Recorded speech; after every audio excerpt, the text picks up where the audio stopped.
Bonjour, ravi d'être là parmi vous, excusez le retard. On va essayer de vous montrer aussi quelques images pour illustrer un tout petit peu de quoi je parle, mais les images, les photos ne sont pas du tout exhaustives. C'est-à-dire que j'ai choisi un certain nombre de personnages féminins qui sont les premières à avoir fait ceci et cela. Donc je vais à travers ça, j'essaye un petit peu davantage illustrer mon propos.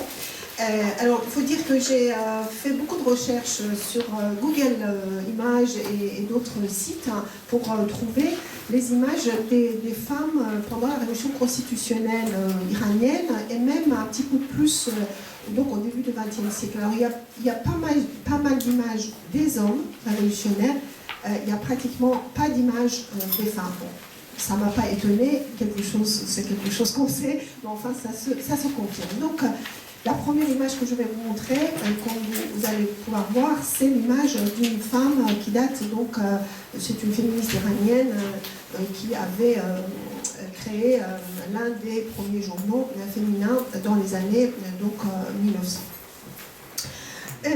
Alors, pourquoi vouloir vous parler des mouvements des femmes en Iran et des féminismes, puisque il n'y a pas un féminisme en Iran, il y a des féminismes, c'est que le rôle pionnier joué par plusieurs générations de femmes pendant le mouvement vert de 2009 en Iran, et aussi le rôle important actuellement joué par des femmes dans les révolutions en cours au Moyen-Orient et au Maghreb ont finalement changé et d'une façon très subite, je dirais, leur image dans l'opinion publique et les médias occidentaux. C'est-à-dire que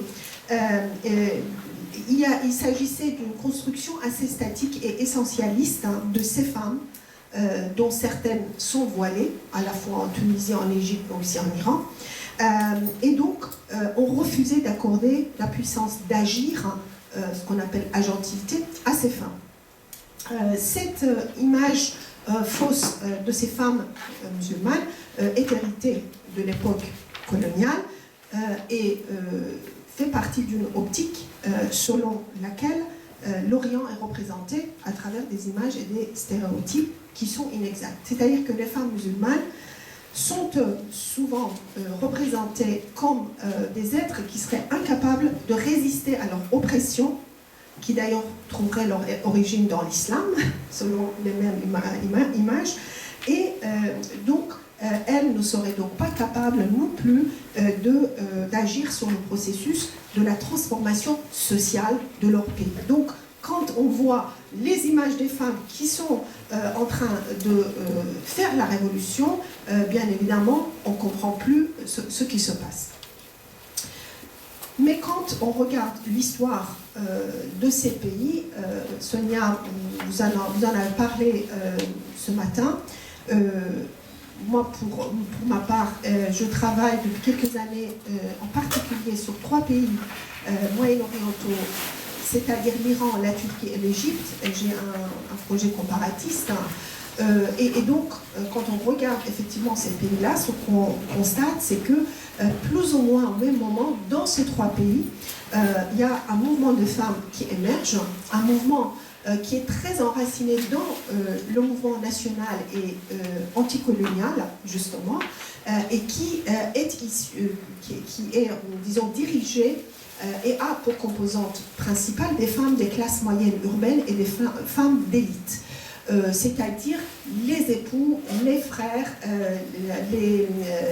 l'entourage masculin de ces femmes étaient aussi très impliqués dans le mouvement national. Vous regardez Reda Sharawi en Égypte, qui est l'une des, bien sûr, des porte-étendards du féminisme égyptien dans ces années-là, fin 19e, début 20e, c'est l'époux d'un dirigeant de Waqt. Vous regardez aussi les féministes ou les militants des droits des femmes en Iran au fin 19e, début 20e siècle, ce sont aussi les épouses, les sœurs des constitutionnalistes. Vous regardez la Turquie, c'est aussi les femmes d'élite ottomanes qui sont effectivement impliquées dans les mouvements des droits des femmes. ces mouvements, aujourd'hui, je vais me concentrer sur l'Iran, mais en tout cas, ce qu'on constate, c'est que ces mouvements sont pluriels dès le départ. Non pas tant en termes de leur composition sociale, je viens de dire, il s'agit surtout des femmes de lutte et des classes moyennes instruites, et au jour d'aujourd'hui, ça reste encore le cas, mais en même temps pluriel en termes idéologiques et politiques. Et donc, pour ce qui concerne l'Iran, d'une façon très rapide, je vais vous parler de plusieurs périodes historiques. Je pense que par périodisation, on comprend mieux à la fois la naissance et aussi la continuité de ces mouvements. D'abord, la période de la Révolution constitutionnelle, donc 1906-1911. Deuxièmement, l'avènement du Reza Shah, qui est le fondateur de la dynastie des Pahlavis en 1925. Mais déjà en 1921, il fait un coup d'État et il arrive au pouvoir d'abord en tant que ministre de la guerre, ensuite en tant que Premier ministre, et finalement en 1925, il se nomme roi. Jusqu'en 1941, où il sera obligé par les forces alliées, pendant la Deuxième Guerre mondiale, de quitter l'Iran et donc d'abdiquer au profit de son fils. Pourquoi abdiquer? Parce qu'on le soupçonnait d'avoir des sentiments pro-nazis et l'Iran qui partageait 1600 km de frontières communes avec la Russie soviétique pendant la guerre. C'était important que l'Iran ne soit pas gouverné par un roi qui était soupçonné d'être proche de Hitler. Troisième période, sous Mohammad Reza Shah, donc 1941-1979, quand il sera renversé au profit du régime de la République islamique. Et puis, s'agissant le régime islamique qui a 32-33 ans environ, je constate, je distingue 5 périodes que je vais vous expliquer, puisque les droits des femmes et aussi les mouvements des femmes ont évolué, ont changé pendant cette période, bien évidemment, puisque les mouvements des femmes sont toujours en rapport avec les changements socio-économiques et politiques, et ces mouvements aussi influent effectivement sur ces mêmes changements. La première période, c'est 80-88, c'est-à-dire un petit peu après la victoire de la Révolution, jusqu'en 88. Ces 8 années, c'est aussi la guerre Iran-Irak, bien sûr. Puis une période qu'on appelle la construction, 89-97. À partir de 96-17 jusqu'en 2005, c'est un président réformiste qui est au pouvoir grâce au vote des femmes. Et 2005 jusqu'en 2009, le mouvement vert, donc Ahmadinejad, et la répression de son mouvement jusqu'à aujourd'hui. Donc pendant la révolution constitutionnelle,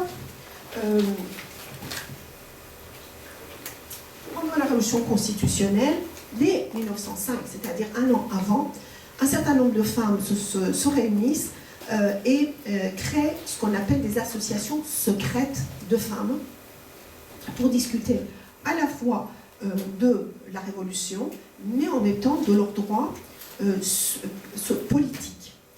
L'Iran, par rapport à l'Égypte, a cette particularité que le mouvement des femmes en Iran a beaucoup plus tôt que l'Égypte, par exemple, parlé ou revendiqué les droits politiques, déjà en 1906. Ces femmes participent activement à la révolution.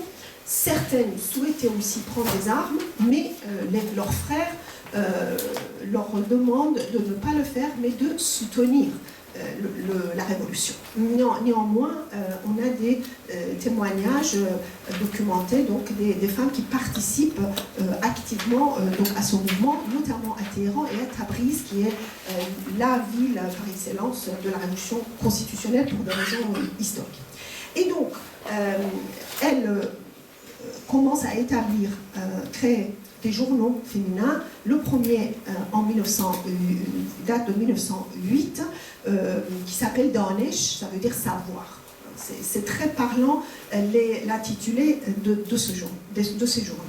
Alors je dois dire que ces femmes révolutionnaires, comme leurs époux ou frères ou pères révolutionnaires, étaient dans la plupart du temps très imprégnés de l'époque des Lumières, donc des valeurs, si vous voulez, ou des mots d'ordre plutôt de progrès donc de la science, etc. D'où l'intitulé de ce magazine qui s'appelle Savoir. Ensuite, un peu plus tard, un autre qui s'appelle Bourgeon, cette fois-ci c'est beaucoup plus poétique et iranienne, si vous voulez.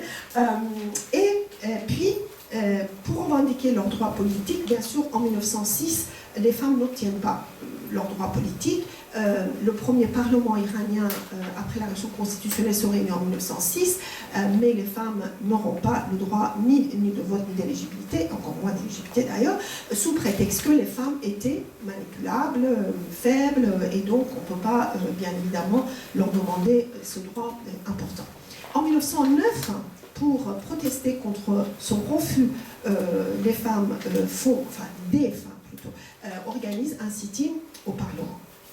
En même temps, elles sont conscientes qu'elles ne vont pas l'obtenir, puisqu'il y a une résistance importante, notamment de la part des religieux, mais pas que des religieux. Dans l'histoire contemporaine de l'Iran, enfin, jusqu'aux années 60, il y a en gros deux personnalités politiques hommes qui ont défendu avec un certain acharnement les droits politiques des femmes, avant l'obtention de ces droits en 1963. C'est un député au premier Parlement et Mossadegh qui deviendra Premier ministre, mais je vais vous expliquer pourquoi même sous Mossadegh les femmes n'auront pas ce droit. Donc les femmes révolutionnaires à cette époque-là, constitutionnalistes, sont persuadées qu'il fallait changer la culture de perception erronée de la société des femmes. Et donc multiplient leurs journaux, les publications, pas seulement à Téhéran, mais aussi dans les villes de province, comme Isfahan, comme Mashhad et d'autres. Et aussi, elles ouvrent des écoles pour filles. Puisque l'une des revendications importantes de la révolution constitutionnelle, c'était l'éducation des filles et des garçons gratuite, c'est-à-dire l'école publique, mais par manque de moyens financiers, les écoles pour filles n'ont pas été finalement créées. Et donc c'est une initiative que vont prendre je ne veux pas dire féministes, je vais vous expliquer pourquoi, des militantes des droits des femmes, puisque un certain nombre d'entre elles, au jour d'aujourd'hui, se nomment volontiers féministes, d'autres pas, d'autres se nomment les militantes des droits des femmes. D'ailleurs, ce n'est pas seulement le cas de l'Iran, mais aussi dans l'ensemble de ces sociétés qui nous intéressent, puisque se dire féministe, ça veut dire accepter d'être labellisé comme occidental ou pro-occidental, et ce n'est pas nécessairement toujours non plus productif. En tout cas, plusieurs journaux, dont Zabane Zanan, en 1919, par Madame Sadire de Latobodi. C'est une dame qui, elle, était séculière. Elle a fait ses études aussi en France et elle était très active aussi. Elle participait dans des conférences internationales des femmes dans ces années-là. Et donc, à droite, donc ça c'est la couverture d'un des premiers numéros de Zabane Zanan, c'est-à-dire alors la langue des femmes ou la parole des femmes. Voilà. Plusieurs de ces militantes, néanmoins, seront exécutées, emprisonnées, excusez-moi, emprisonnées. C'est le cas de Shahnaz Azad, qui était une féministe séculière et qui était très contre le port du voile, par exemple, et pensait que c'est le port du voile qui est responsable de, entre guillemets, l'arriération des femmes en Iran. Puis, donc, elle sera emprisonnée et Madame Sadire de Latobodi, les locaux de son journal seront attaqués par les obscurantistes. Elle était d'origine isfahanaise, elle travaillait à Isfahan, elle sera obligée de quitter sa ville et de venir s'installer à Téhéran. Donc, ce que demandaient ces militantes, c'était tout d'abord le droit à l'instruction des femmes, les droits politiques. Elles ont toujours continué néanmoins quand même à revendiquer ces droits, mais en même temps, ce qu'elles demandaient, c'était la famille nucléaire, hein, calqué sur un modèle, donc à l'époque considéré comme étant très occidental. Aujourd'hui, ça n'est plus le cas, puisque en Iran, plus de 92% des familles sont nucléaires, mais à cette époque-là, le modèle de progrès, c'était la famille nucléaire, un homme, une femme et des enfants. Donc, ça, c'est effectivement le contenu de leurs journaux. Et puis, bien sûr, tout ce qui est le discours d'hygiène. Alors, si vous regardez les journaux que publiaient les femmes égyptiennes à la même époque, un peu plus tôt ou un peu plus tard, c'est exactement les mêmes thèmes qu'on retrouve. L'hygiène, la gestion du foyer, les femmes devaient apprendre à gérer convenablement le foyer, à veiller à l'éducation de leurs enfants. Et donc, on disait que des femmes instruites seraient de meilleures mères, mais aussi de meilleures épouses. Mais à aucun... alors ça, c'est aussi le discours moderniste, bien évidemment. C'est aussi le discours nationaliste, bien évidemment. Mais de là à dire que les nationalistes voulaient absolument que les femmes participent à la vie politique, il y a... moi, j'ai beaucoup de doutes là-dessus.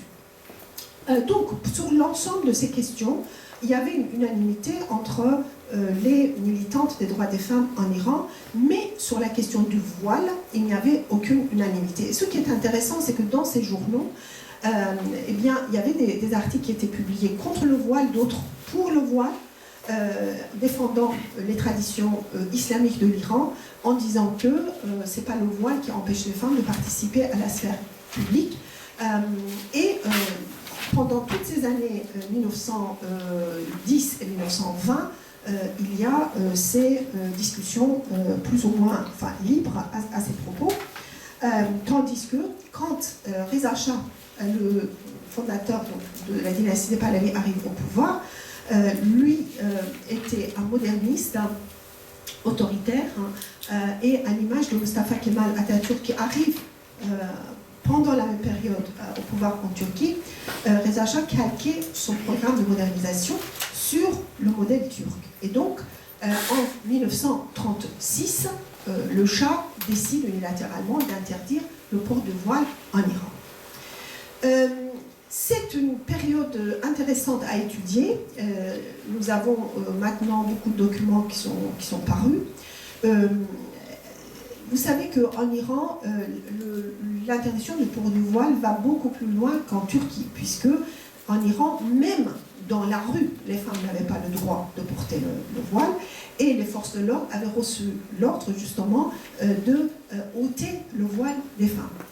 Donc pendant cette période, il y a une violence très importante qui a été imposée aux femmes par le pouvoir, y compris d'ailleurs dans les villes très traditionnelles comme la ville de Rome, qui est l'équivalent du Vatican en Iran, si vous voulez, et où il y a énormément de protestations par rapport à cette décision politique. Qu'est-ce qui se passe pendant cette période? Bien sûr, une minorité des familles modernes était très en faveur de l'interdiction du port du voile et profite en fait des mesures adoptées sous le Shah. Mais voilà, vous voyez là un certain nombre de femmes issues bien sûr de l'élite. Ça c'est dans ces années 30, l'interdiction du port du voile. Du jour au lendemain, on demande aux Iraniennes et aussi aux Iraniens qui jusque-là étaient censés préserver l'honneur de leur famille à travers, bien sûr, le contrôle qu'ils exerçaient sur le corps de leurs femmes, d'accepter que leurs femmes sortent sans voile et habillées à l'occidental. Alors, il y en a qui acceptent, d'autres, bien sûr, n'acceptent pas, y compris les fonctionnaires de l'État qui avaient reçu l'ordre de sortir et de venir participer à des fêtes publiques avec leurs femmes dévoilées. Alors dans ces années-là, pour ces familles traditionnelles, ne pas porter le voile, ça voulait dire être nu. Donc beaucoup d'hommes, y compris les fonctionnaires, n'acceptaient pas de sortir avec leurs femmes nues. Et donc, qu'est-ce qu'ils faisaient? En même temps, le Shah avait dit que si les fonctionnaires ne participaient pas à ces fêtes avec leurs femmes dévoilées, ils seraient licenciés. Donc, on sait, selon aussi les témoignages, etc., que beaucoup d'entre eux étaient obligés d'aller demander les services des travailleuses de sexe pour les accompagner, qu'ils présenteraient comme leur épouse. C'est une période qui est absolument, je pense, aussi importante, non seulement pour ces femmes-là qui ont subi cette violence, mais aussi bien sûr pour leur mari et pour leur fils. Alors, c'est une période qui aussi est une période dictatoriale, c'est-à-dire que de ceux et celles qui protestaient étaient emprisonnés, beaucoup d'hommes seront aussi exécutés dans les prisons, mais en même temps, c'est une période où effectivement, il y a beaucoup plus d'écoles pour filles qui sont créées en milieu urbain, parce que le milieu rural était vraiment laissé à l'écart de l'ensemble de ces politiques de modernisation et donc l'impact que ces politiques pouvaient avoir sur le statut des femmes. Et puis en 1935-36, l'université de Téhéran, qui est la première en Iran, a été créée par Reza Shah, et les femmes obtiendront le droit d'aller à l'université. Un certain nombre de ces femmes, bien sûr, deviendront par la suite l'élite. On les retrouve plus tard, à partir des années 60 par exemple, comme sénatrices, comme députées au Parlement, etc. Mais en tout cas, néanmoins, quand... alors là, c'est une image que peut-être que vous ne voyez pas grand-chose, mais c'est une conférence des enseignantes des écoles et des proviseurs des écoles et lycées publics. Là encore, dans les années 1930, ce qu'on constate, c'est que bien évidemment, les enseignantes étaient les premières à avoir ôté leur voile et représenter, c'est un peu comme la France pour la laïcité, en Iran aussi, les enseignantes représentaient donc les bienfaits de la modernisation et bien sûr du progrès. Voilà. Néanmoins, pendant la même période, les activités indépendantes des femmes seront assujetties au discours officiel. C'est-à-dire que toutes les associations indépendantes des femmes qui existaient dans ce pays, les journaux, des femmes qui publiaient des analyses parfois très contradictoires, etc., seront interdites de publication ou cooptées. Certaines de ces militantes des droits des femmes seront cooptées, d'autres seront réduites au silence, et en tout cas assujetties au discours officiel. Alors, quel est ce discours officiel? C'est-à-dire, on interdit le port du voile comme responsable de l'arriération des femmes. Le projet de Reza Shah, tout comme le projet de Atatürk, c'était d'européaniser l'Iran. C'est-à-dire civiliser, mais comment on civilisait? À travers l'européanisation de la nation. Et donc, néanmoins, quand vous regardez le Code civil sous Reza Shah, eh bien, on constate que ce Code civil reste, donc ce Code civil qui, comme vous le savez, régit les relations hommes-femmes, eh bien, reste calqué sur les lois islamiques. C'est-à-dire quoi?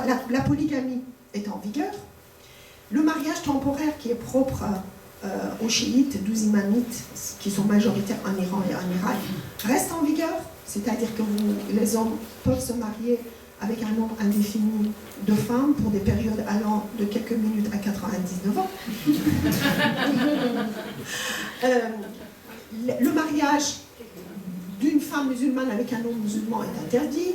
Les femmes héritent la moitié de la part de l'homme, etc., etc. Je pense que vous connaissez par cœur ce que c'est que les lois islamiques.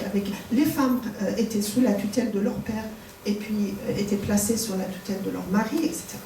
Donc, on constate qu'effectivement, les rapports, les inégalités sociales hommes-femmes n'ont pas été mises en question et que finalement, ce qu'on appelle les rapports de pouvoir entre les hommes et les femmes n'ont pas été mis en question par Reza Shah. Et pour ce qui concerne le port du voile, quand en 1941 il quitte l'Iran, d'une part, beaucoup de femmes qui avaient été obligées de ôter le voile le réadoptent, mais en même temps, il y a de nouveau un élan de la part des militantes des droits des femmes qui se constituent de nouveau dans différentes associations et émergent à cette époque-là des partis politiques beaucoup de partis politiques, parce que l'Iran en 1941 sort d'une période de forte répression, et donc il y avait énormément de partis politiques, des petits et des grands, et puis c'était devenu très à la mode. Les gens montraient leur appartenance au parti politique, c'est-à-dire que publiaient des cartes sur lesquelles c'était marqué telle personne, membre de tel parti politique, pour montrer, si vous voulez, la politisation de la population. Parmi eux, il y a deux partis, en l'occurrence le parti Toudé, qui est l'équivalent des partis communistes européens, pro-soviétiques, et le Front National, qui a été créé par Mohammad Mossadegh, c'est un front nationaliste, avec à la fois des religieux et des laïcs, qui deviendront les principaux formations politiques de l'époque, et toutes deux auront leur organisation de femmes.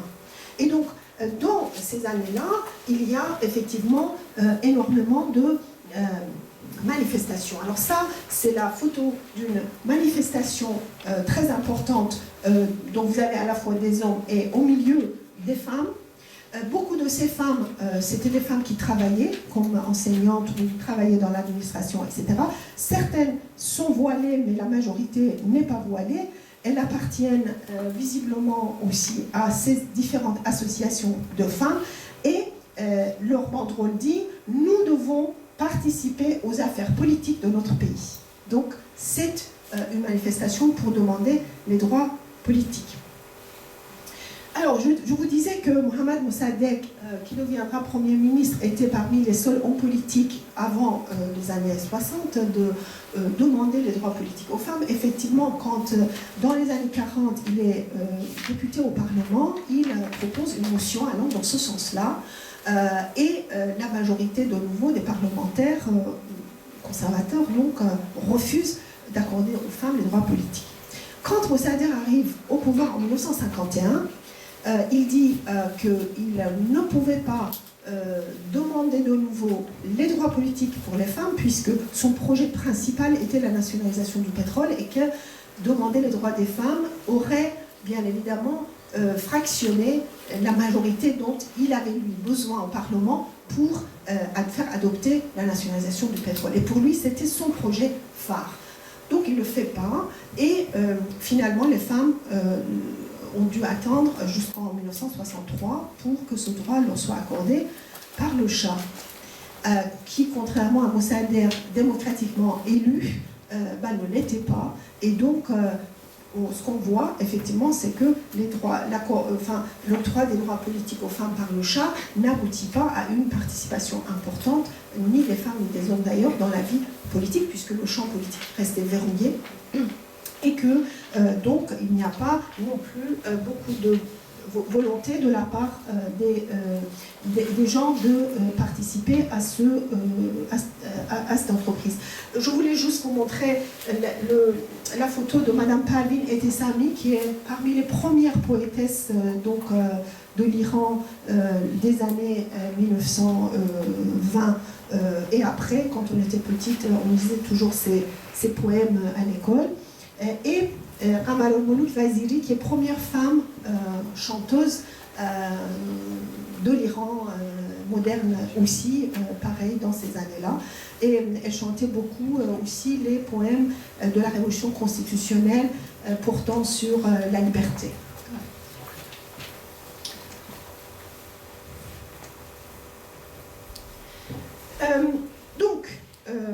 Alors, le premier Parlement avec les femmes comme députées et comme ayant le droit de vote se réunit en 1963, et pour la première fois quelques femmes sont donc élues au Parlement.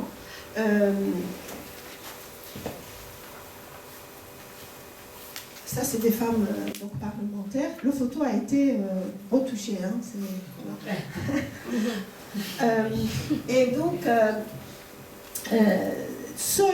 néanmoins, seuls 3,5% des sièges du premier Parlement seront occupés par les femmes. Et le dernier Parlement du Shah, qui a été élu en 1975, ne comptait que 7,5% de femmes parmi ses élus. Donc, on ne peut pas dire que les droits politiques accordés par le Shah aux femmes a réellement, si vous voulez, encouragé les femmes à participer à la vie politique de leur pays. Pour ce qui concerne le Sénat, la moitié des sièges étaient nommés par le Shah, et donc le Shah nomme 3 femmes au Sénat, dont Madame Mehrnagis Maloucherian, qui est la première femme sénatrice, elle aussi en 1963. Madame Maloucherian est une femme qui, certes, est issue de l'élite et très proche aussi de l'idéologie du pouvoir, mais en même temps, elle souhaitait obtenir un certain nombre de changements dans les droits des femmes. Et donc, entre autres, elle demandait à ce que les femmes, pour sortir par exemple du territoire, n'auraient plus besoin de consentement écrit de leur époux. Elle sera méprisée par le président du Sénat et par les sénateurs conservateurs, à tel point qu'elle sera contrainte à la démission. Pour ce qui concerne les droits civils qui seront accordés aux femmes à partir de 1967, c'est pour la première fois donc en Iran que les femmes obtiendront un certain nombre de droits, notamment le droit au divorce, le droit à la garde de leurs enfants après le divorce, l'âge au premier mariage qui était de 9 ans selon la charia chiite sera augmenté à 13 ans et par la suite à 18 ans sous le Shah, après les années 75, qui est la décennie des Nations Unies pour les femmes dans l'ensemble de ces sociétés qui nous intéressent, il y a un certain nombre de... l'élite au pouvoir fait un certain nombre de gestes au profit des femmes. En Égypte aussi, d'ailleurs, on constate que le président Sadat, sous d'ailleurs l'impulsion de sa femme Djihan Sadat, octroie par décret un certain nombre de droits aux femmes égyptiennes, les droits qui seront rétractés en 85 sous Moubarak, parce que les conservateurs faisaient pression également. Donc, il ne faut pas oublier aussi l'impact de l'international sur les droits que parfois les souverains dans ce pays-là accordaient aux femmes ou les retiraient au moment venu. En tout cas, les droits accordés aux femmes dans ces années-là, à partir de 67, sont des droits importants. Mais il ne faut pas oublier que ces droits restent encore très proches du modèle islamique. C'est-à-dire que le Shah ne touche pas à l'héritage des femmes. Les femmes continuent à hériter la moitié de la part de l'homme. L'homme reste le chef de famille. C'est l'homme qui a l'autorité parentale, etc., etc. Mais en même temps, les femmes obtiennent le droit d'accéder à un certain nombre de métiers pour la première fois. Et c'est là où, par exemple, en 1968, Madame Farrouk Parsa sera nommée ministre de l'Éducation nationale par le Shah. Madame Farrouk Parsa sera exécutée en 1979 après la Révolution.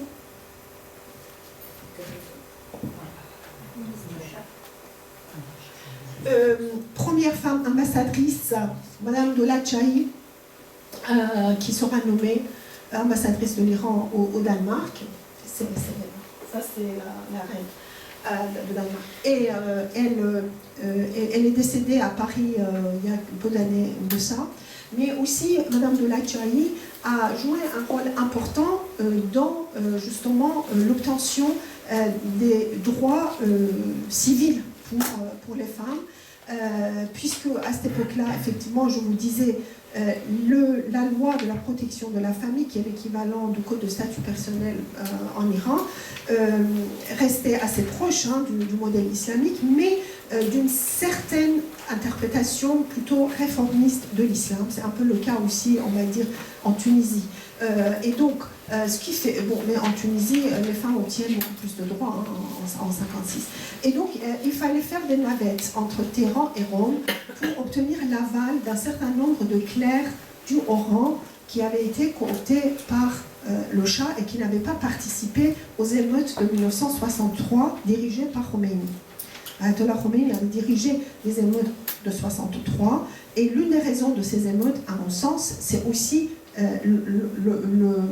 l'octroi des droits politiques aux femmes par le Shah, qui avait créé énormément de mécontentement au sein des clercs dans les villes saintes comme Rome et ailleurs. Et donc, il envoyait beaucoup de télégrammes au Shah pour protester, pour dire que c'est incompatible avec l'islam, que les femmes puissent participer au Parlement, aux conseils municipaux locaux, etc. Et finalement, des émeutes qui seront bien sûr réprimées, et Khomeini sera contraint à l'exil. Donc, il y a, on constate qu'on a une société qui marche à deux vitesses, si vous voulez. Il y a une partie plutôt supérieure, disons, de la société, notamment dans des grandes villes, hein, cette époque-là, qui profite de ces mesures nouvellement adoptées, qui envoient leurs filles faire des études, qui ne portent pas le voile, qui est de plus en plus occidentalisée, entre guillemets, alors même qu'une autre partie de la société reste très proche d'un modèle islamique. Les femmes continuent à porter le voile. Le voile n'a jamais disparu sous le Shah et la majorité des femmes iraniennes continueront à le porter. Ça, c'est quelque chose qu'il faut dire. Mais la couleur du voile qui était porté n'était pas la même, ni les raisons qui emmenaient les femmes à porter le voile. Vous aviez des femmes issues des classes moyennes religieuses, traditionnelles et religieuses, qui portaient le voile noir, épais, qui représentait leur appartenance à une certaine culture religieuse, notamment chiite. Tandis que les femmes du peuple, dont beaucoup travaillaient comme femmes de ménage ou comme ouvrières, etc., portaient aussi, elles aussi, un voile, mais qui était souvent coloré, c'est-à-dire blanc, hein, tchador. Hein, le voile, c'est pas le voile islamique qu'on voit aujourd'hui, hein, c'est un tchador, et qui ne couvre absolument pas le visage, hein, mais juste le corps. Et qui est un habit traditionnel pour beaucoup de ces femmes, y compris ce qu'on appelle un cache-misère pour beaucoup de ces femmes d'origine populaire. Tandis que si vous alliez dans les villages, à cette époque-là, ce que je faisais assez souvent, on constatait que les femmes tribales et les femmes villageoises, rurales, aussi portaient leur voile, mais c'était coloré, on voyait leurs cheveux qui dépassaient. C'était pas du tout un signe d'appartenance, par exemple, à un certain islam politique. Hein. C'est pas du tout ça. C'est tout ça, il faut les distinguer. La pluralité dont je parle existe aussi au sein, bien évidemment, de la population féminine, à la fois au plan social, mais aussi, bien sûr, politique, idéologique. Et puis, vous avez énormément d'interprétations différentes aussi de l'islam. Vous avez l'islam populaire qui n'avait rien à voir avec l'islam scripturaire, selon Ernest Gellner, qui est un islam plutôt des personnes éduquées des villes. Puis, même dans les personnes éduquées des villes, parmi les personnes éduquées des villes, notamment pour ce qui concerne les femmes, il y avait des personnes qui étaient religieuses, certes, mais instruites, et qui aspiraient à des changements, qui n'étaient pas d'accord nécessairement avec les traditions, qui voulaient participer à la vie sociale. Et donc, ces femmes-là enseignaient soit dans les écoles et lycées pour filles qui avaient été créées par les religieux dans les années 1960, soit était devenu l'adepte de Ali Shariati, hein, qui est un intellectuel très important, religieux, mais aussi qui combinait à la fois Imam Ali, le premier imam des chiites, Frantz Fanon, un peu Jean-Paul Sartre. Shariati avait donc fait ses études lui aussi en France. Vous voyez que les Français ont vraiment, depuis au moins le 18e jusqu'à aujourd'hui, l'Iran est très influencé par ce qui se passait en France. Et donc Ali Shariati avait une vision moderniste de l'islam chiite, et il ne pensait pas, par exemple, que les femmes devaient rester à la maison, etc. Il était pour la participation active des femmes à la fois à la vie sociale, mais aussi politique. Et donc, dans les années 60, en particulier à partir de 67 jusqu'en 72-13, il faisait ses enseignements dans dans un quartier qui à l'époque était au nord de Téhéran, mais aujourd'hui c'est ça situé au centre, puisque la ville s'est étendue, et auquel participaient des milliers des femmes qui étaient d'origine religieuse traditionnelle, mais qui aspiraient à la vie sociale et politique, beaucoup, et qui avaient été écartées bien évidemment sous le Shah. Quand moi j'allais à l'université sous le Shah, avant la Révolution par exemple, il y avait, dans mon université, il n'y avait pratiquement pas de femmes voilées. Dans d'autres universités, il y en avait, mais très peu. Il n'y avait aucune loi qui empêchait les filles d'accéder à l'université voilée, mais elles ne venaient pas elles-mêmes, puisqu'il s'agissait d'une mixité, bien évidemment, en femmes, d'une part. D'autre part, l'endroit était considéré comme un peu corrompu, etc., pour certaines familles religieuses. Et donc, et puis, aucune femme voilée ne pouvait travailler dans l'administration sous le Shah. Et donc, ce qui fait que beaucoup de ces filles, effectivement, qui même faisaient leurs études, n'arrivaient pas à travailler. Donc, de ce fait, elles avaient été écartées de la vie sociale et politique. Il ne faut pas oublier ça. Et donc, c'est une partie, là encore, des femmes qui profitent de l'ensemble de ces politiques, mais la majorité des femmes iraniennes restaient néanmoins en dehors. Pour ce qui concerne le milieu rural, bien évidemment, encore plus, puisque les réformes du Shah, la modernisation concernait en particulier, comme ça a été le cas de son père, en particulier le milieu urbain, même si le rural commence à changer à partir des années 60 avec l'envoi de ce qu'on appelle l'armée de savoir, et notamment l'envoi d'un certain nombre de femmes qui, au lieu de faire leur service militaire, avaient l'option d'aller enseigner dans les villages, d'aller apprendre à lire et à écrire. Mais donc, c'est une politique qui commence sous le Shah, mais la révolution sera là. De toute façon, les politiques souvent entamées sous le Shah dans les années 70 seront portées par l'establishment après la Révolution, mais le fait est que le milieu rural restait en dehors des changements dont on parle. N'oublions pas que la révolution de 79 en Iran était une révolution urbaine à laquelle ont participé des périurbains qui étaient des migrants ruraux, qui avaient migré dans la périphérie des villes pour rechercher de l'emploi, mais en particulier, c'est une révolution urbaine. Alors, dans les années 60, en particulier donc à partir de 66, alors même que l'ensemble des associations des femmes étaient interdites et qu'aucun parti politique d'opposition n'existait, il y a une organisation des femmes d'Iran qui sera créée par la sœur jumelle du Shah, la princesse Ashraf, et qui sera aussi, qui avait pour secrétaire générale Madame Ahnaz Afrani. Alors ça c'est donc le premier congrès de l'organisation des femmes d'Iran. Donc c'est effectivement ce qu'on appelle le féminisme d'État, hein, l'organisation des femmes d'Iran. Cette organisation avait plus de 350 branches, enfin aura plus de 350 branches à travers le pays. Beaucoup de femmes fonctionnaires, notamment là encore enseignantes, seront obligées de devenir membres de cette organisation, mais finalement, on ne peut pas dire que cette organisation a reçu a eu comme membres les femmes, disons, du peuple. Alors, ce que je suis en train de vous dire, c'est que à la fois le féminisme d'État, mais aussi les mouvements féministes restent finalement cantonnés aux classes moyennes et supérieures de la société iranienne depuis le 19e siècle jusqu'à aujourd'hui. Ça, c'est vraiment l'une des faiblesses les plus importantes de ces mouvements. Les mouvements ont toujours existé, il y a eu toujours des femmes, mais il y a eu toujours aussi cette distance importante. Alors, l'Iran n'est pas le seul cas. Regardons ce qui se passe en Tunisie, ce qui se passe aussi en Égypte, ce qui se passe aussi en Algérie. Enfin, les exemples ne manquent pas.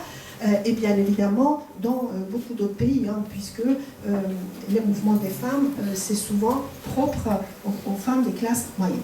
Alors, juste, j'ouvre une parenthèse pour vous montrer l'image de Madame Simi Daneshvar, qui est la première romancière et qui est décédée, elle aussi récemment. Romancière, donc femme romancière de l'Iran. Il y avait des femmes qui publiaient des nouvelles, mais elle est la romancière. Alors, je vous disais, il y a des femmes qui profitent des réformes du Shah.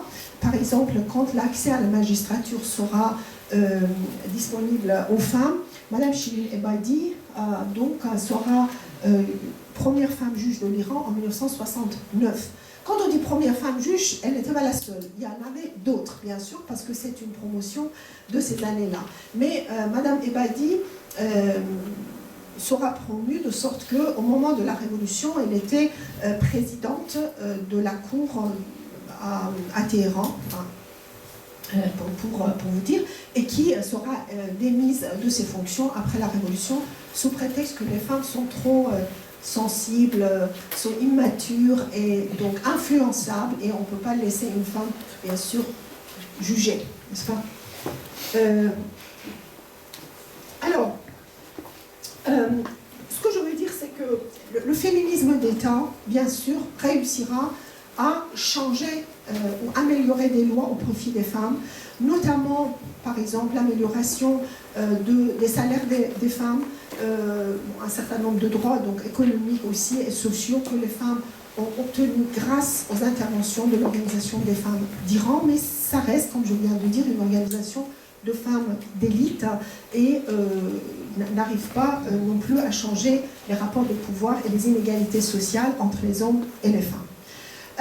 Finalement, quand dans les années 1978-19, les événements révolutionnaires commencent, on constate que les femmes, à la fois origine, classe traditionnelle, moyenne et populaire, participent à la révolution, mais aussi un certain nombre de filles.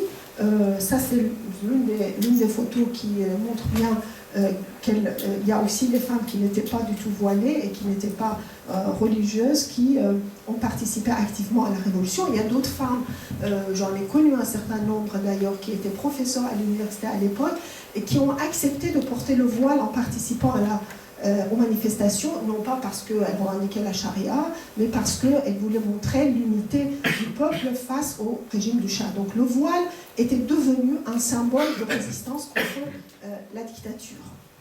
Tout comme en Algérie, quand le voile devient l'un des symboles de résistance contre le pouvoir colonial. Hein. Donc il faut pas oublier que le voile est polysémique. Après la Révolution, néanmoins, la loi de la protection de la famille sera rétractée. C'est à peine un mois après la victoire de la Révolution, en mars 1979, la première, modification sera à propos des droits des femmes et les droits familiaux. Et c'est là où les lois islamiques seront réellement appliquées, bien sûr, avec le code pénal. Mais dans l'ensemble de ces codes, ce qu'on constate, c'est que ce sont les droits des femmes qui seront bafoués. Alors, le Code civil baisse l'âge minimal au mariage pour les femmes de nouveau à 9 ans. Cet âge minimal, après énormément de tergiversations et de discussions et de négociations entre les femmes réformistes et le clergé, sera finalement augmenté à 13 ans en 2002, reste 13 ans aujourd'hui. Les femmes perdent un nombre important de leurs droits, y compris à la magistrature par exemple, mais elles ne perdent pas leurs droits politiques, puisque je pense que c'est grâce à leur participation à la Révolution, mais aussi grâce au fait que l'Ayatollah Khomeini, donc le leader de la Révolution, avait besoin, comme il le disait, de la participation des femmes et le soutien des femmes. Alors il disait, quand une femme vote ou quand une femme manifeste, elle va emmener aussi au moins 4-5 autres personnes avec elle, c'est-à-dire son mari et ses enfants. Et il était très conscient du pouvoir des femmes. Et donc, il disait il faut que les femmes gardent leurs droits politiques afin de pouvoir mobiliser l'ensemble de la société. Et donc, ce qu'il disait, et il y avait beaucoup de clercs du Coran qui étaient contre, bien sûr. Il y a énormément de discussions en leur sein. Et finalement, Khomeini publie une fatwa, un édit religieux, qui dit que ceux qui sont contre la participation des femmes sont en train de saboter la révolution. Et donc, avec cette fatwa, les autres n'osent plus donner leur avis contraire à celui de Khomeini. Aussi, quand on regarde la constitution de la République islamique, eh bien, on constate que dans plusieurs de ces principes, 20, 21 par exemple, eh bien, il s'agit de l'égalité entre les hommes et les femmes. Et puis après, vous avez une phrase à la fin qui dit « mais selon les prétextes islamiques ». Préceptes islamiques, pardon. Aussi un prétexte. Lapsus. Alors, donc, il y a une ambiguïté qui, dès le départ, traverse l'ensemble d'ailleurs de cette constitution, mais qui a permis à un nombre important et de plus en plus grand de femmes, par ailleurs religieuses, de vouloir interpréter les préceptes islamiques en faveur des femmes. D'où l'émergence de ce qu'on appelle, et que Zahra Ali était censée débattre cet après-midi, non pas sur l'Iran, mais de façon générale, le féminisme musulman ou islamique. C'est comme vous voulez, je ne vais pas discuter des termes, mais en tout cas, ce sont des femmes qui restent proches, qui se disent musulmanes, pratiquantes d'ailleurs, et respectueuses de leur tradition, mais en même temps qui ne sont pas du tout fermées par rapport au monde extérieur et qui, dans le cas de l'Iran, mais c'est ça qui aussi distingue le cas iranien avec un certain nombre d'autres cas, et c'est la raison pour laquelle il ne faut pas parler du féminisme islamique, mais des féminismes islamiques, ces femmes-là, souvent, revendiquent la mise en application des conventions internationales dont la République islamique d'Iran est signataire, mais je vais vous dire le nom rapidement. Et donc, en dépit d'un code civil ou d'un code pénal largement au détriment des femmes et qui institutionnalise les inégalités entre les hommes et les femmes, mais en même temps, la politique adoptée par la République islamique est une politique qui vise à... c'est une société donc, révolutionnaire qui visait à instruire des femmes au même titre que des hommes. Donc, ce que je veux dire, c'est qu'il y a une mise en application d'une politique de modernisation qui, pour la première fois, bouleverse pas seulement le milieu urbain qui avait déjà été bouleversé par les achats et par les réformes du Shah, mais notamment le milieu rural. Quand on sait qu'en 1979, au moment de la Révolution, la majorité de la population iranienne était encore rurale, 53% de la population, selon le dernier recensement à l'époque du Shah, était encore rurale. Et donc, l'analphabétisme, la mortalité infantile, etc., qui était très élevée, était liée effectivement au rural, qui n'avait pas été réformé et qui le sera après la Révolution, grâce aussi aux actions volontaires d'un certain nombre de jeunes, quand je dis un certain nombre, c'est bien sûr des centaines de milliers de jeunes, instruits des villes, mais il y avait aussi beaucoup de femmes qui participaient par exemple à différentes campagnes d'alphabétisation en milieu rural pour aussi construire des routes, pour construire de l'électricité, etc., etc.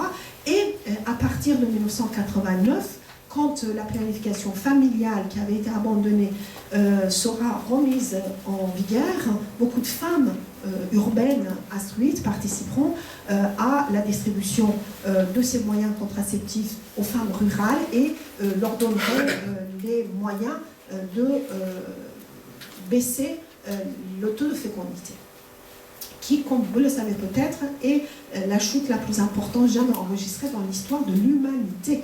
C'est-à-dire qu'on passe à 7,2 enfants par femme en moyenne dans les années 80, donc c'était aussi le cas sous le Shah, à seulement 2 aujourd'hui. Ce qui, bien sûr, a emmené à la fois le guide Khamenei et Ahmadinejad récemment de dire que la population iranienne est en train de disparaître, il faut faire quelque chose, et donc il faut remettre en question la planification familiale, et donc le gouvernement a décidé enfin là c'est récent, à partir de 2012, le gouvernement a décidé de ne plus financer la distribution gratuite des moyens contraceptifs aux femmes, mais selon la connaissance que j'ai de la société iranienne, en particulier des femmes, je pense que les femmes feront tout pour ne pas avoir plus de 2 enfants, puisque déjà il y a une crise économique importante aussi, et toutes les familles vous disent la même chose, il vaut mieux avoir moins d'enfants et une meilleure vie à la disposition des enfants. Mais en tout cas, la société iranienne, juste quelques indications pour vous dire à quel point la société iranienne, en termes de ses indicateurs de développement humain, a changé, devenu moderne. Vous le savez maintenant, je pense souvent, on en parle, 3 millions d'étudiants dans les universités, dont 62% de filles, c'est pas rien. Les femmes sont aussi de plus en plus actives dans le marché informel de l'emploi, puisqu'il y a très peu d'emplois créés. Le secteur informel constitue la moitié de l'économie iranienne et dans lequel les femmes sont très actives, mais de façon informelle, mais néanmoins elles ont des revenus, etc. Donc, ceci crée, si vous voulez, mais là encore, dans les classes, surtout moyennes, une volonté de mettre en question les lois existantes, puisqu'il y a un décalage très important entre la réalité de la population iranienne, notamment des femmes, et les lois qui régissent les rapports hommes-femmes. Alors, en 1997, le président Khatami arrive au pouvoir grâce notamment à la mobilisation importante des femmes. C'était impressionnant. J'étais en Iran à cette époque, et à Téhéran par exemple, mais aussi dans toutes les grandes villes, sur les carrefours, on voyait des femmes distribuant des affiches électorales de Khatami, des jeunes aussi, et donc il s'est fait élire grâce à leur vote. Khatami refuse néanmoins de nommer une femme ministre à son cabinet. En Iran, il n'y a plus de premier ministre depuis 1988. Sous prétexte qu'il ne va pas donner la priorité au sexe, hein, je le cite.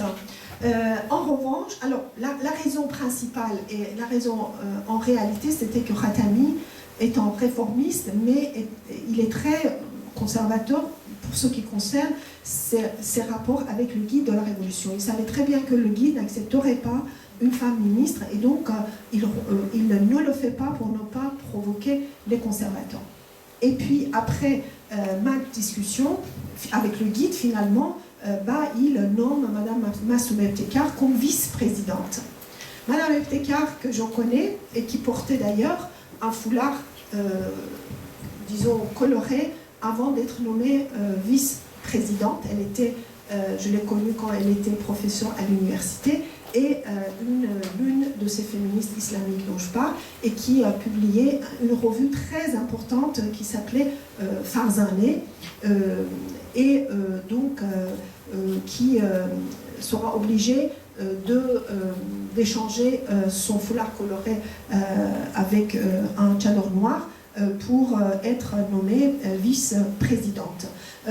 Et bien sûr, néanmoins, bon, on va dire qu'elle a essayé de faire un certain nombre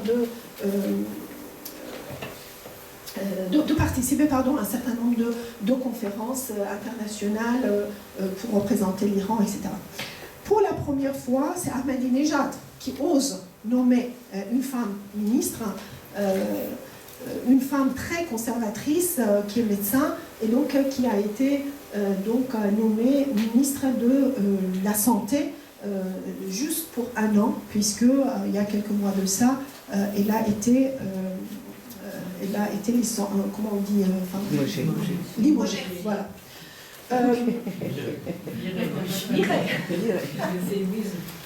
Alors, à partir de la fin de la guerre Iran-Irak, qui est une période aussi très dure, pas seulement du fait de la guerre et 250 000, selon les chiffres officiels, de tués côté iranien dans cette guerre, la destruction d'une bonne partie du pays, mais aussi la répression féroce des opposants. Il ne faut jamais oublier que c'est dans cette période-là que plusieurs milliers d'opposants iraniens seront exécutés dans les prisons. Mais en même temps, concernant les droits des femmes et les activités donc des militantes des droits des femmes, il y a beaucoup de femmes qui refusaient de porter le voile qui seront licenciées de leur poste dès les années 1980, enfin début 80, pendant cette même période. Et à chaque fois que les militantes islamiques des droits des femmes revendiquaient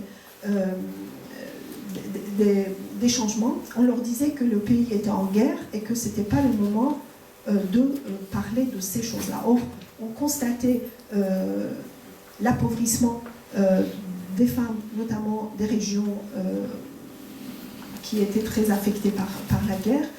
Certaines étaient obligées de se prostituer parce que leur mari ou père avait été tué dans la guerre et qu'à l'époque, il n'y avait pas encore d'institutions réellement d'institutions sociales pour aider ces femmes-là. Ces institutions seront certes créées, on les appelle des fondations, comme la Fondation des Déshérités, la Fondation des Martyrs ou encore d'autres, mais qui deviendront, au lieu d'aider réellement les pauvres, deviendront des monopoles économiques et financiers.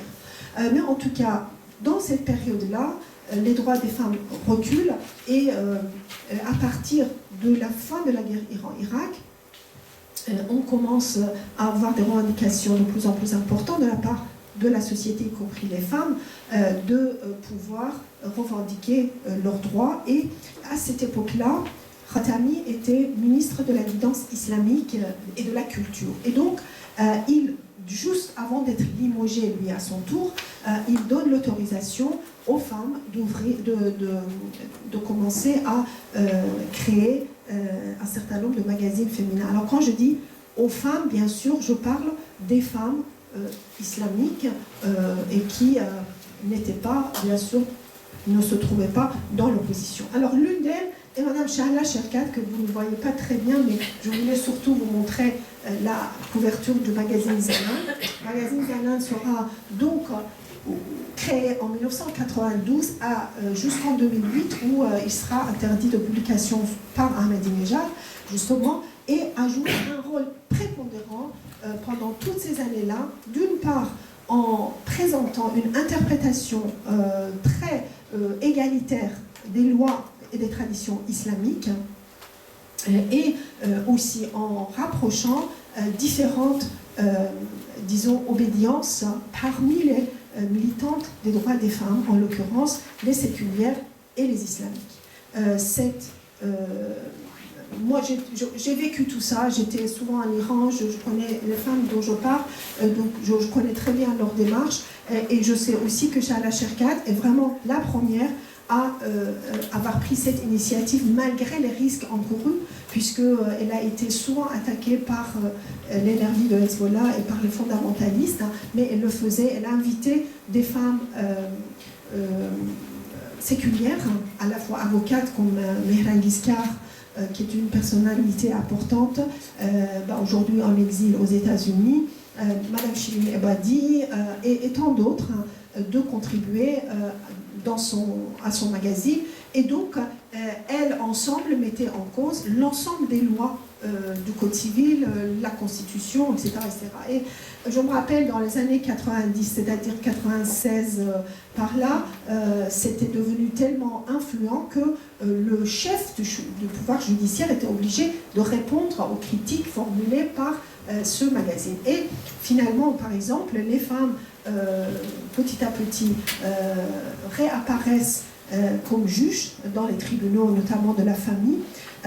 Aujourd'hui, beaucoup de ces femmes statut, mais n'ont toujours pas le droit de signer. Donc ce sont elles qui décident et des hommes qui signent. Et donc voilà, Shahla Sherkat qui... Alors aussi, Suratani, cette fois-ci en tant que président, en 1998, pour la première fois après la Révolution, une revue féministe laïque obtient le droit de paraître. Alors, la revue à ma gauche s'appelle Le Deuxième Sexe. Hein?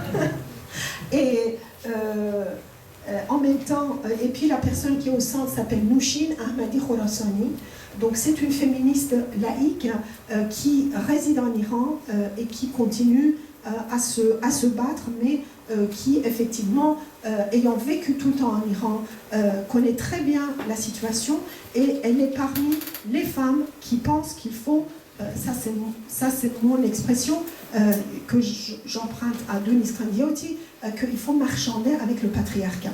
C'est-à-dire que dans le contexte de ce que j'appelle de contraintes concrètes, eh bien, il faut se battre dans ce contexte de contraintes concrètes. Et donc, c'est Nouchi qui est aussi l'une des fondatrices de la campagne de 1 million de signatures pour changer les lois discriminatoires. Et avant ça, c'est-à-dire que assez rapidement, après l'apparition de sa revue, même avant l'apparition de sa revue, eh bien, elle crée le Centre culturel des femmes, et puis après cette revue. Donc, elle est... alors, c'est intéressant parce que, à travers cette démarche, bien évidemment, ces féministes laïques, tout le monde le sait qu'elles sont laïques et féministes, elles ne s'en cachent pas, ont commencé à collaborer étroitement avec des féministes islamiques ou musulmanes, dont certaines avaient été élues au 6e Parlement réformiste et même au 5e Parlement, et donc elles militent ensemble pour donc les changements dans les lois discriminatoires.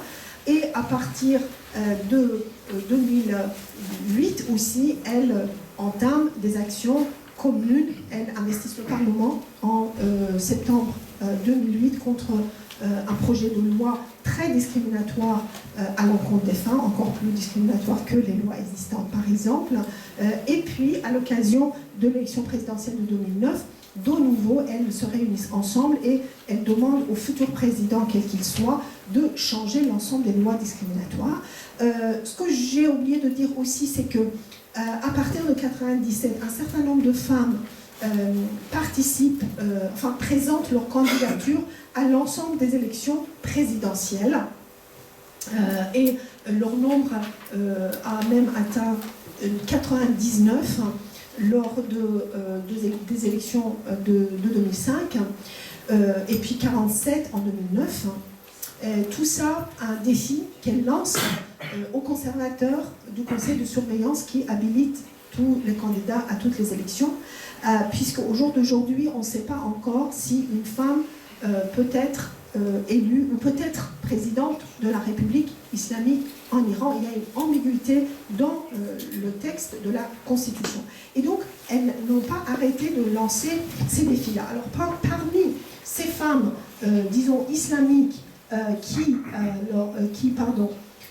qui a joué aussi un rôle et qui continue à le jouer, c'est Madame Azam Talerani. C'est une femme islamique, fille de l'Ayatollah Talerani, qui a, pour la première fois en Iran post-révolutionnaire, en 1992, a publié un article qui a marqué beaucoup d'esprits, y compris le mien, contre la polygamie, et commence à critiquer, si vous voulez, le Coran. Pas seulement les traditions, mais aussi un certain nombre de versets coraniques, en les historicisant et en les contextualisant. Par exemple, dans cet article, elle dit, d'ailleurs, elle aussi, je la connais, je l'ai beaucoup interviewée, j'ai beaucoup participé aussi à des réunions de son association. Elle a aussi, par exemple, porté un certain nombre de candidates aux élections. Elle était elle-même élue du premier Parlement. C'est une femme qui n'était pas du tout féministe, loin de là, et qui n'avait aucune, comme elle l'a dit, aucune sensibilité concernant les questions féminines. Elle a été emprisonnée sous le char, mais elle me dit qu'après la Révolution, et une fois qu'elle avait été élue au premier Parlement, beaucoup de femmes traditionnelles, religieuses, venaient la voir en disant « si c'est ça votre islam, on n'en veut pas ». Et donc c'est là où elle commence à se rendre compte qu'effectivement les femmes subissaient des discriminations, et elle commence à fonder cette association et son Payam Rajar, qui est donc le magazine qu'elle dirige, mais elle appartient à ce qu'on appelle la gauche islamique. Elle insiste beaucoup sur la justice sociale, et donc voilà, c'est aussi l'une des femmes qui encore aujourd'hui est présente sur la scène publique et est toujours très contestataire. Donc, les négociations, les interactions entre les militantes des droits des femmes et l'élite au pouvoir a existé jusqu'en 2009 même, mais à partir de la répression du mouvement vert, auquel, j'insiste, les femmes ont participé, eh bien, ces négociations ont été rompues. L'Iran est pluriel, bien sûr, à l'image de ces femmes. Là, vous avez des femmes militantes des droits des femmes qui manifestent à l'occasion du 8 mars et qui seront attaquées peu de temps après la prise de cette photo par les forces de coercition. Alors je vous ai montré les premières, là aussi c'est les premières forces policières qui sont là, qui sont des policières anti-émeutes et qui sont en train de taper avec leurs bâtons sur les militantes féministes qui manifestaient. Voilà. Parce que vous savez que selon les lois en vigueur en Iran, il ne faut pas que les hommes et les femmes se touchent. Donc les policiers avaient du mal à arrêter ou molester des femmes. Maintenant, il y a des policières et donc voilà, la répression peut continuer, aucun problème. Mais en même temps, vous avez encore au jour d'aujourd'hui, bien sûr, des femmes islamistes qui soutiennent le pouvoir. Il y a encore un pourcentage, certes, pas la majorité, mais quelques pourcents. Alors, c'était très difficile à dire, 20, 30, je n'en sais rien, on ne sait pas, mais en tout cas, qui continuent à manifester, continuent à s'identifier avec le pouvoir. Alors, malgré comme je viens de vous dire, plus d'un siècle de mouvements, plusieurs dizaines, voire centaines d'emprisonnements, voire et d'exécutions, eh bien, le mouvement des femmes en Iran n'a toujours pas abouti à ne serait-ce que égalité formelle des droits entre les hommes et les femmes. Bien évidemment, les régimes ont toujours résisté, qu'il s'agisse de régime modernisateur comme le régime du Shah et de son père, que le régime islamique, mais en même temps, l'une des raisons serait, à mon sens, l'inexistence des rapports avec les femmes ordinaires. Dans l'ensemble de mes recherches, j'ai beaucoup travaillé aussi dans les villages, dans les petites villes. L'une des questions que j'ai toujours posées aux femmes que je voyais, avec lesquelles j'ai discuté, voire interviewé, et dont certaines, au niveau de leur village ou de leur quartier, étaient très actives, je leur posais la question de savoir si elles sont en rapport avec les militantes des droits des femmes. Par exemple, la campagne de 1 million de signatures à partir de 2006, ou encore la campagne contre la violence faite aux femmes, etc. Et elle était unanime pour me dire non, de quoi il s'agit. Donc elle n'était pas au courant, elle n'avait pas été au courant. Et donc, je veux dire par là que, bien sûr, la répression joue un rôle, certes, mais il n'y a pas eu non plus une réelle volonté de la part les militantes des droits des femmes, d'aller vers ces femmes-là, ces femmes ordinaires qui ne sont pas hautement instruites, mais qui ont beaucoup changé, justement, qui sont beaucoup plus ouvertes et qui sont très contestataires.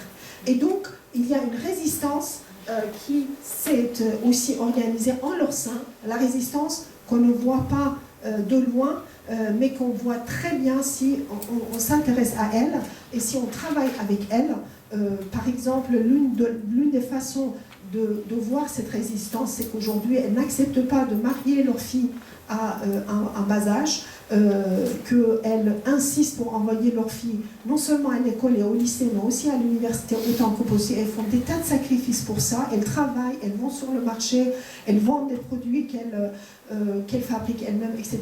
Et tout ça pour collecter un peu une somme et envoyer leurs filles à l'école.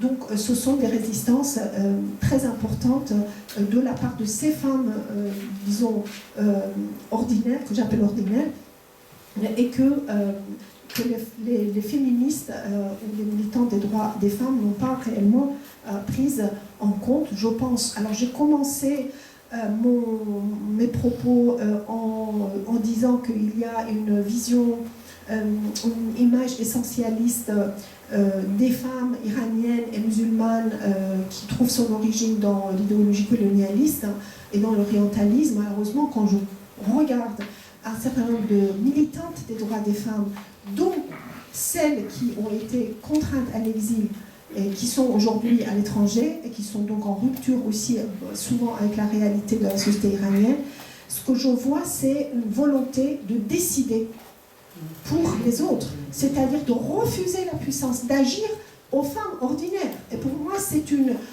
si vous voulez, reproduction de la même vision qu'on a constatée chez un certain nombre de féministes orientalistes au 19e et 20e et même 21e siècle par rapport à ces pays-là. Donc, je voudrais néanmoins conclure mon intervention en vous montrant les images donc, de la révolte de 2009 en Iran, le mouvement vert. On constate qu'à ce mouvement qui restait quand même largement urbain et limité à des grandes villes, mais on constate la présence active et pionnière de plusieurs générations de femmes, hein, et à la fois des femmes bien sûr traditionnelles et à la fois des femmes plus modernes et plus jeunes également. Donc ce qui laisse entendre que... et puis il ne faut pas oublier aussi, et c'est très important, qu'en participant à ce mouvement politique, les femmes ont continué toujours à revendiquer leurs droits et le changement des lois discriminatoires dans ce pays. Donc ce qui laisse entendre qu'au moins au niveau des classes moyennes urbaines en Iran, il y a effectivement cette conscience que l'égalité des droits et la démocratie vont ensemble. Voilà, merci.